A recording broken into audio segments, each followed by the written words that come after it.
মুখ্যমন্ত্রী 4 দিনের মাথায় ফের বারুইপুরে শুভেন্দু অধিকারী নির্যাতিতার পরিবারের দাবি মতো সূর্যপুরে পুলিশ আউটপোস্টের উদ্বোধন করলেন। দেখা করলেন সন্তানহারা পরিবারগুলোর সঙ্গে।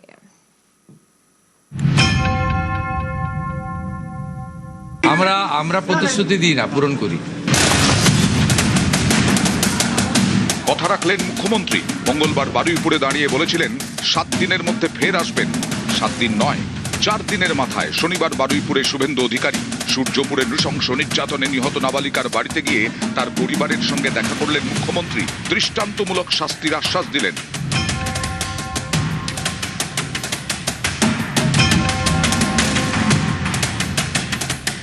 এই একরত্তি বাচ্চা মেয়েটিকে যেভাবে নৃশংসভাবে শারীরিক নির্যাতন করে নৃশংস অমানবিক খুন করা হয়েছে, তার পরিবার প্রথম দিন থেকে মুখ্যমন্ত্রী এবং পুলিশকে সাহায্য করেছে, আমাদের কথা শুনেছে। আমরা পরিবারের প্রতি কৃতজ্ঞ।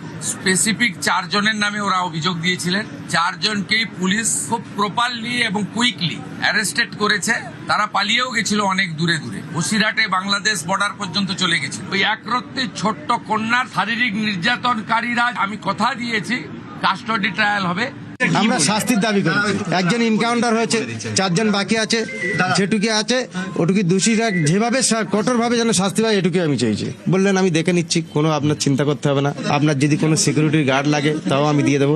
যা যা দাবি মুখ্যমন্ত্রী শুভেন্দু অধিকারীর কাছে নির্যাতিতার পরিবার থেকে করা হয়েছে, তার বাবা কথা বলছিলেন। তিনি জানালেন যে মেয়ের স্মৃতি হিসাবে যে স্কুলে সে পড়তো সেখানে একটি লাইব্রেরি করার জন্য এবং এই রাস্তায় সিসিটিভি লাগানোর জন্য তিনি অনুরোধ করেছেন। এখানে মোড়গুলোতে সিসিটিভি লাগানো এবং তার কন্ট্রোল রুম এখান থেকে করা, এই কাজগুলো তারা করবেন। আমি আশাবাদী যে পুলিশ এই বিষয়ে যথাযথ ব্যবস্থা নেবে। গত মঙ্গলবার সূর্যপুরে গিয়ে পুলিশ আউটপোস্ট তৈরির প্রতিশ্রুতি দিয়েছিলেন মুখ্যমন্ত্রী। 4 দিনের মধ্যে আউটপোস্টের উদ্বোধন।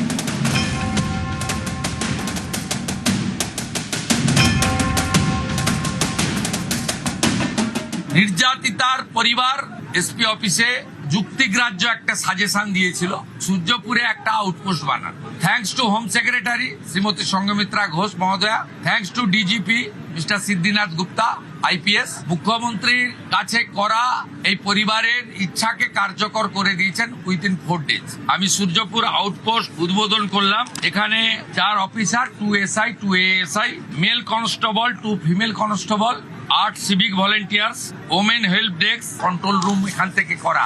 এই যে বিস্তর জায়গাটা রয়েছে এখানে তারা বসতে পারবেন। যারাই আসবেন আয় রুমের মধ্যে রয়েছে যে সিসিটিভি কন্ট্রোল রুম, যা ইতিমধ্যেই প্রস্তুত করা হয়েছে। এই সেই ওমেন হেল্প ডেস্ক, এই যে ঘর প্রস্তুত করা হয়েছে, সেখানে মহিলাদের যে সমস্যা নিয়ে তারা আসবেন, তারা একান্তে মহিলা ইনচার্জের কাছে তাদের যে বক্তব্য তারা সেটা রাখতে পারবেন। এখানে ওয়াকিটকি যে ডেস্ক, সেখান থেকে তারা জানাতে পারবেন। এই আউটপোস্টের যিনি অফিসার ইনচার্জ রয়েছেন তিনি এখানে বসবেন। সরাসরি 24x7 তারা এখানে এসে তাদের সমস্যার সমাধান করতে পারবেন। এদিন নিহত ইন্দ্রজিৎ মণ্ডলের পরিবারের সঙ্গে দেখা করেন মুখ্যমন্ত্রী শুভেন্দু অধিকারী। সূর্যপুরে নাবালিকা গণধর্ষণ খুনের পর হওয়া অশান্তিতে পিটিয়ে মারা হয় ইন্দ্রজিৎকে।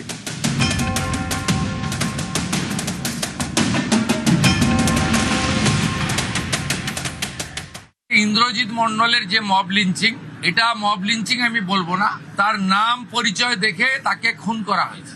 এর পিছনে ভোটে রিজেক্টেড যারা হয়েছেন তাদের বড় উস্কানি রয়েছে। রেডিক্যাল মৌলবাদী গ্রুপও থাকতে পারেন, ইয়া কুছ আল্ট্রা লেফট ভি রহ সকতা হ্যায়। যতগুলো ছবি দেখা গেছে প্রত্যেককে পুলিশ অ্যারেস্ট করেছে। একজনকে বকখালি থেকে তুলেছে, একজনকে দীঘা থেকে তুলেছে। নৃশংসভাবে পিটিয়ে মারা হয়েছে সংগঠিতভাবে। ইন্দ্রজিৎকে আমরা ফিরিয়ে দিতে পারবো না। ইন্দ্রজিতের খুনিদেরও, তাদেরও খুব চূড়ান্ত চরম ভারতীয় ন্যায় সংহিতাতে যে শাস্তি আছে পাবে। নিহত ইন্দ্রজিতের পরিবারকে 25 লক্ষ টাকা আর্থিক সাহায্য করেছে রাজ্য সরকার। নিহত ইন্দ্রজিতের দাদাকে সিভিক ভলান্টিয়ারের চাকরি দেওয়া হয়েছে। ওর বাবা মার হাতে আমরা আজকে 25 লক্ষ টাকার চেক তুলে দিয়েছি। পুলিশকে ধন্যবাদ, তার বড় ছেলেকে সিভিক ভলেন্টিয়ার্সে চাকরি দিয়েছেন ডিজিপি সাহেব থ্রু সুপারিনটেন্ডেন্ট অফ পুলিশ। এই সূর্যপুর আউট পোস্টে তার ডিউটি। ডিএম কে ধন্যবাদ যে বাড়িটা ভেঙেছিল রিপেয়ার করে দিয়েছে 2 দিনের মধ্যে। বাবার বার্ধক্য ভাতা, মায়ের অন্নপূর্ণা দুটোই ডিএম সাহেব চালু করে দিয়েছে। আমরা এই পরিবারের দায়িত্ব নিয়েছি। আমি বলেছি ভিডিও ফুটেজ দেখে রেল লাইনে যারা লোহার বিম ফেলছিল তারা কেউ ভারতপ্রেমী হতে পারে না, এটা রাষ্ট্রবিরোধী কাজ। ইন্দ্রজিতের খুনি এদের সঙ্গে প্যার মহব্বত হতে পারে না। আমাদের এই এলাকায় নজরদারি চলবে, দুটো বাড়িতে হাউস গার্ড থাকবে এবং আমরা আস্তে আস্তে আশা করব সবটা নর্মাল হয়ে যাবে এবং এই ঘটনা থেকে শিক্ষা নিয়ে এই রাজ্যে এই ধরনের কোনো কাজ যাতে না হয় দেখবেন। 25 লাখ টাকা দিয়েছে আর চাকরি দেওয়া হয়েছে যে ছেলের পাওয়ার অসুবিধা বড় ছিল কি সিভিক ভলেন্টিয়ারের। অনেক খুশি বাবা। বলে ঠিক আছে তোমাদের দিকে আমরা আছি এবং থাকবো, যা বিচার করবে মাথা পেতে নেবো। গত সোমবার বারুইপুরে আর এক মায়ের কোল খালি হয়েছিল। নাবালক ফুটবলার প্রসেনজিৎ বিশ্বাসকে খুনের অভিযোগ ওঠে। এদিন নিহত প্রসেনজিতের পরিবারের সঙ্গেও দেখা করেন মুখ্যমন্ত্রী। বারুইপুরে ফুটবল খেলাকে কেন্দ্র করে এক নাবালকের মৃত্যুর ঘটনায় পরিবারের সঙ্গে এসপি অফিসে এসে দেখা করেন মুখ্যমন্ত্রী।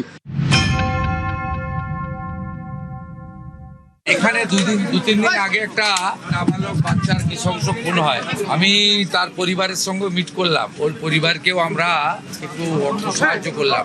ওর বাড়ির একটা ছেলেকেও আমরা একটা পুলিশকে এসপিকে রিকোয়েস্ট করেছি সিভিক ভলেন্টিয়ার একটা চাকরি দেওয়ার জন্য। 10 লক্ষ টাকা আমরা সিএম রিলিফ ফান্ডে 6 জনের নামে অভিযোগ করেছিল, 5 জন অ্যারেস্ট হয়েছে। তারা বিচার চান, আমরা বিচার দেওয়ার ব্যবস্থা করব। সাহায্য করে 10 লাখ টাকা আমার ছেলেকে চাকরি দেবে বলেছে, তাতে খুশি। নিউজ 18 বাংলা।